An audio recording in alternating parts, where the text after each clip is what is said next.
அனைவருக்கும் வணக்கம். இப்போ நீங்கள் பார்த்துட்டு இருக்கக்கூடிய இந்த காட்சி, இதற்கு முன்னாடி பார்த்த பாராயணம் கதை, இது எல்லாமே குரு பூர்ணிமாவை முன்னிட்டு சத்யநாராயண பூஜையை நம்மளுடைய சத்யாம்மா வீட்டில் செய்தாங்க. இப்போ நைவேத்தியம் பண்ணுறாங்கல்ல சுவாமிக்கு, இவங்க தான் சத்யாம்மா. முகப்பேர் கிழக்கில் இருக்கிறாங்க. அப்போ என்னை பார்த்துட்டு சொன்னாங்க, குரு பூர்ணிமா சத்யநாராயண பூஜை பண்ணுற ஈஸ்வரிமா, நீங்கள் வீட்டுக்கு வாங்கன்னாங்க. நான் வீட்டுக்கு போயிருந்தேன். ரொம்ப ஷாக் ஆகிட்டு எனக்கு பார்த்துட்டு.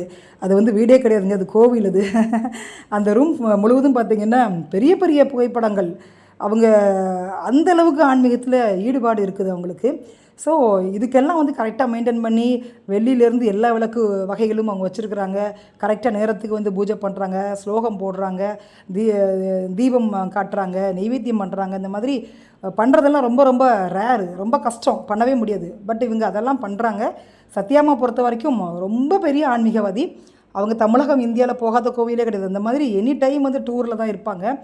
பக்கத்தில் இருக்காங்கள்ல அந்த சகோதரிகள், இவங்கெல்லாம் அக்கம் பக்கத்தில் இருக்கக்கூடியவங்க, ரொம்ப காலத்து ஃப்ரெண்ட்ஸ் இவங்களுக்கெல்லாம்.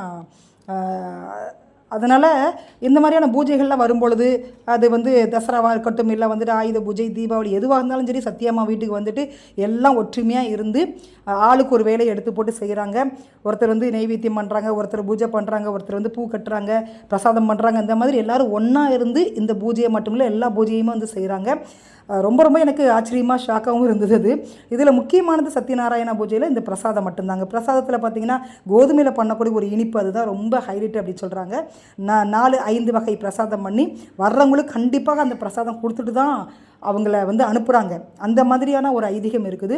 இந்த பூஜை பண்ண இங்கே வரக்கூடிய எல்லாருமே ரொம்ப நல்லா இருக்கிறாங்க. ரொம்ப சக்தி வாய்ந்த ஒரு பூஜை அப்படின்னா இந்த சத்யநாராயண பூஜை. அதை பல வருடங்களாக தொடர்ச்சியாக இவங்க ஒட்டுமொத்தமாக ஒரு குரூப்பாக சேர்ந்து பண்ணிட்டு இருக்கிறாங்க.